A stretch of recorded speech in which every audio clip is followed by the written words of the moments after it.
Mesdames, Messieurs les membres de la délégation ministérielle, Messieurs les agents, les braves agents du ministère de l'Habitat et de l'Urbanisme, je voudrais tout juste, en toute civilité, réitérer, parce que je l'avais déjà dit à l'inauguration des logements sociaux, mes mots de bienvenue et la reconnaissance de toute la population de Ségou à l'endroit du ministère de l'Habitat et de l'Urbanisme pour tous les efforts que l'État fait en faveur des populations. Ce rendez-vous citoyen est également une innovation qui participe réellement de votre volonté manifeste à faire en sorte que le citoyen se sente concerné par la chose publique et qu'il puisse avoir satisfaction. Toutes choses qui font d'ailleurs la confiance placée dans notre autorité, sous l'impulsion de laquelle vous travaillez. Je voudrais vraiment reconnaître l'effort que vous avez fait dans ce sens-là et dire que toutes les populations de Ségou vous souhaitent la bienvenue et vous souhaitent un bon séjour et plein succès au président de la République citoyenne. Je vous remercie.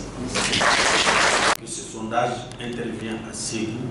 à un moment aussi particulier,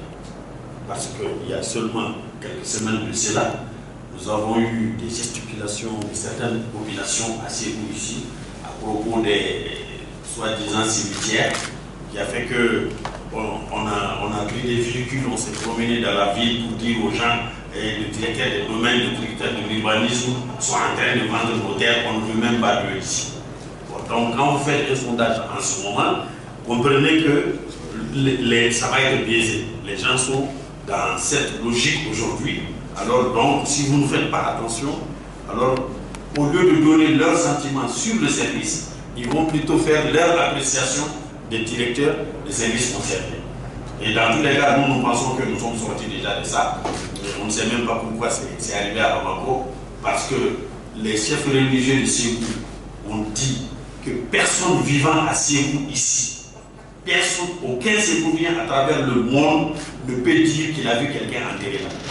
Les chefs coutumiers et religieux de Ségou ont dit. Et de toute façon, concernant la question elle-même, foncière, nous sommes avec le préfet, avec le maire, en train de gérer, et je pense que c'est à la satisfaction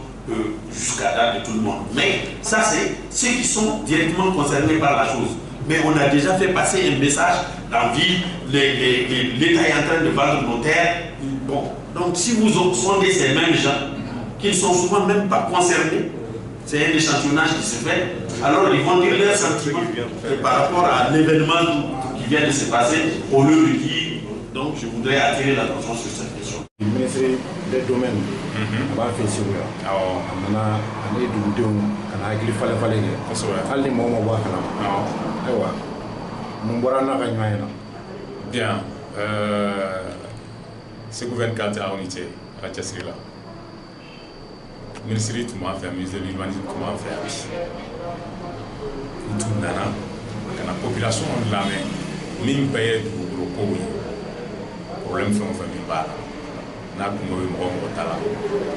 Kana problème. Donc à créer un espace d'interpellation.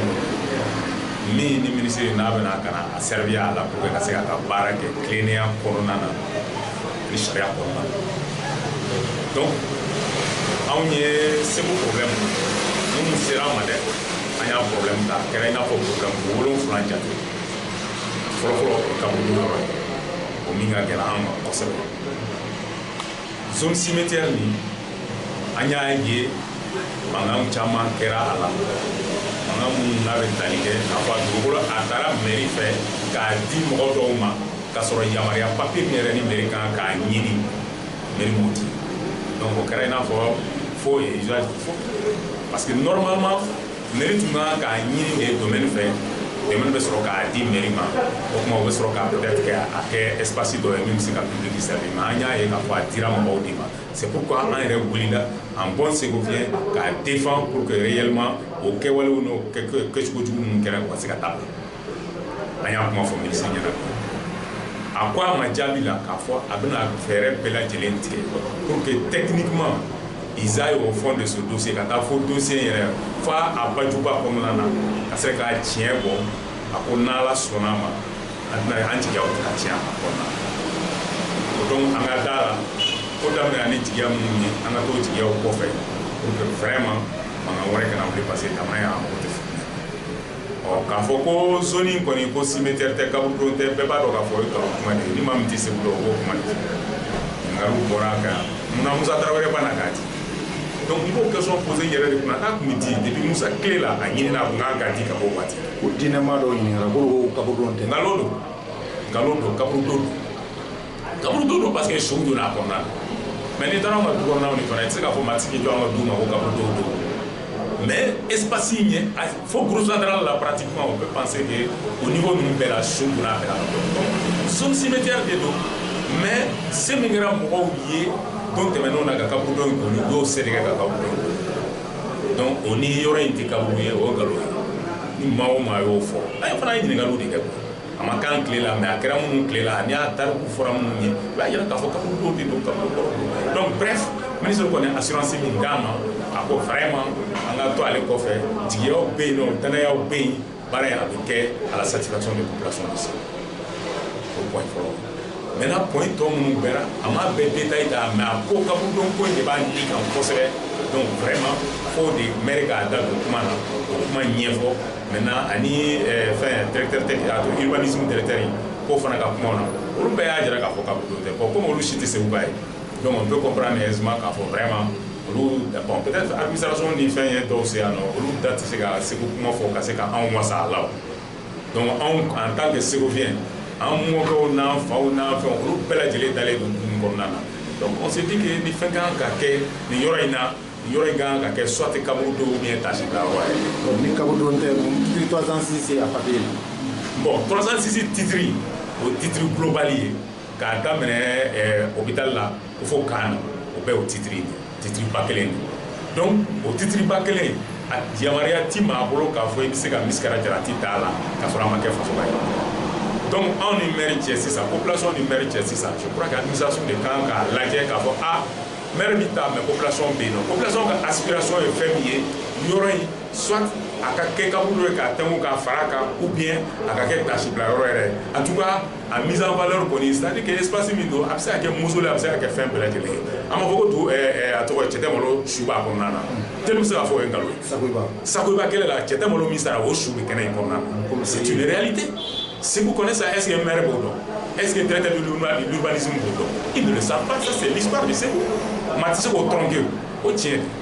donc o ko minnu bɛ yen nɔ n'olu fana o contre-vérité ye f'olu fana ka f'u ɲɛna hali ni maa kelen su yera ye on peut considérer k'a fɔ ko cimetière maa kelen a dɔgɔya ta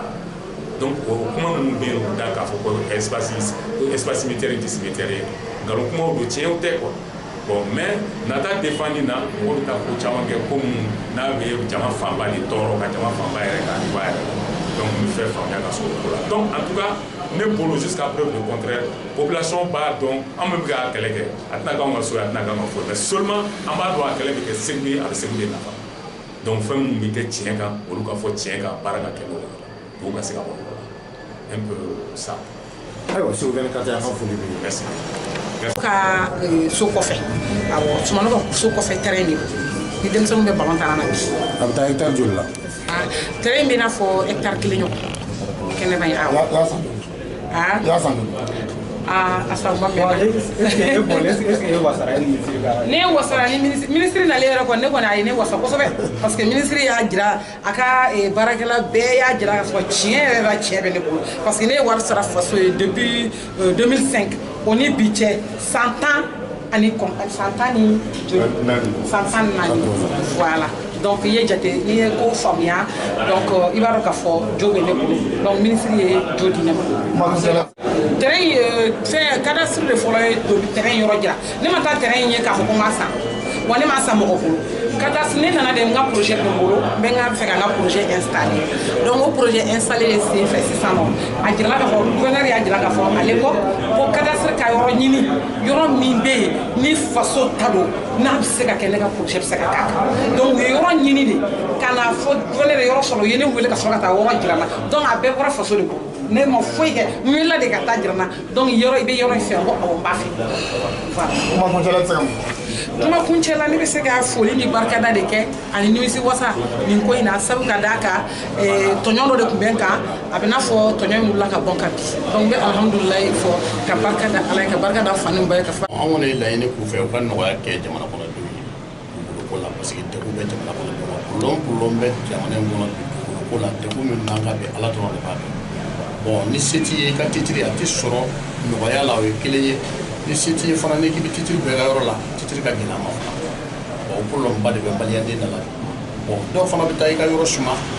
ni se b'u ye ka tɛmɛ kan n'i y'a kuma procédure ta k'i bɛ yɛlɛ n'a ye i t'i ɲɛsin sɔrɔ ma effectivement i laban bɛ ci i ka dugukolo de kɔ parce que dɛmɛɲɔgɔn t'i la ni dɛmɛɲɔgɔn tɛ maa o maa na bi Mali kɔnɔ i tɛ sans sɔrɔ. E ta ye jumɛn ye nin ka fila la? Bon ne ta kɔni ne ta b'a bɛɛ la parce que an bɛ dugukolo baarakɛlaw de ye an b'a kaw caman ye a kɔnɔna na se t'an ye ka mɔgɔ dɛmɛ mais an bɛ se k'i bila sira dɔ kan i bɛ t'o sira dɔ fɛ a ka ca ala fɛ ala b'i bɛn ni mɔgɔ dɔ ye minnu bɛ se k'i minɛ k'i dɛmɛ. Yala ministre ye jaabi jumɛn di ma? Bon ministre ye jaabi min di yan ne nana dossier ko min na ko dossier bɛ dilan bi bɛn sini bɛɛ ni dossier ma sɔrɔ n b'a wele k'a f'a ye. Cette manière enregistrée sur le bureau du ministre. Nous avons été classés le premier service de recette en termes de performance et sur les 3 services d'assiette du pays. De très loin, on a explosé nos prévisions trimestrielles de plus de voilà, sur 20 milliards, nous sommes à 27 milliards de prévisions trimestrielles réalisées. Grâce à vous, mesdames et messieurs, les collaborateurs, effectivement, du service de domaine, pour l'élan imprimé, l'abnégation, la tâche, pour savoir effectivement accompagner la mise en œuvre de nos recommandations en termes d'organisation, en termes de structuration, en termes de modernisation de nos offres de services. Aujourd'hui, les résultats escomptés commencent à se faire sentir et pour le bonheur de nos concitoyens et pour aussi le bonheur effectivement des recettes, des acteurs économiques du pays. Parce qu'aujourd'hui, la question des recettes fiscales, des recettes de l'État du cours sont d'un intérêt certain